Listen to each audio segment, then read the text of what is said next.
পাতি দিয়ক আমাৰ ঘৰত এজন আছে মৰ্টেলি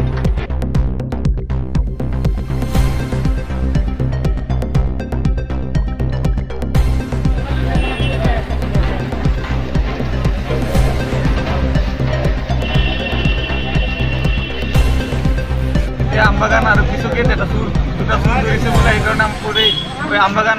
থানার অন্তর্গত সকলো মানুষ আহিছে ইয়ার পর আমবাগান লাইলুরি কাঠপাড়া রুবিজানি সকলো এই মানুহৰ পৰা গৃহস্থৰ পৰা গৰু চুৰে সদায় সদায় চুৰি কৰি আছে কিন্তু আজিলৈকে এটা চুৰ ধৰিব পৰা নাই এটা চুৰ ধৰিছে কাৰণে আমি সকলো পাব্লিক ওলাই আহিছোঁ চুৰ গৰুকেইটা বিচাৰি আহিছোঁ কিন্তু এতিয়ালৈকে এটা গৰু উদ্ধাৰ হোৱা নাই যিকেইটা গৰু আহিছে এইকেইটা গৰু আমাৰ নহয় 2-3 দিন মোৰো এটা গৰু চুৰি কৰি লৈ গ'ল প্ৰায় 50-60 হাজাৰ টকা আমাৰ গাঁৱৰ পৰা 4-5টা গৰু এদিনতে লৈ গ'ল এই চুৰটোৰ লগত কি পাইছে আজি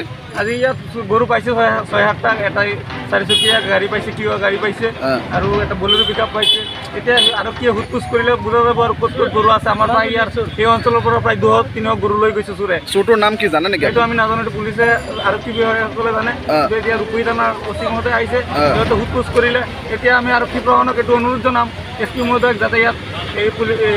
চুৰকেইটা কাষ্টডিত লৈ সিহঁতক হুটপুচ কৰি ক'ত আছে চুৰৰ ঘাটিটো মেইন ক'ত আছে গোটেই পাব্লিকৰ গৰুকেইটা সিহঁতক ওলাই দিব পাৰে কাষ্টডিত ল'ব লাগে যাতে চালান দিলে চুৰে আকৌ আইনৰ সংজ্ঞা দি ওলাই আহিব সেইকাৰণে এতিয়া সিহঁতক কাষ্টডিত লৈ ক'ত চুৰৰ ঘাটিটো আছে ঘাটিকেইটা উচ্ছেদ কৰিব লাগে সেইটোৱে আমি নগাঁও এছপি মহোদয়ক অনুৰোধ জনাইছোঁ চুৰৰ মেইন ঘাটিটো উদ্ধাৰ কৰিব লাগে যাতে আমাৰ গৰু নাপালক চুৰ ক'ত আছে সেইকেইটা গোটেইকেইটা উদ্ধাৰ কৰিব লাগে প্ৰায় আমাৰ এই অঞ্চলৰ 200মান গৰু চুৰে লৈ গ'ল আজি এই চুৰটো ক'ৰ পৰা আনিছে বুলি আপোনালোকে জানে সেইটোতো আমি ইয়াত বোলে সিহঁতে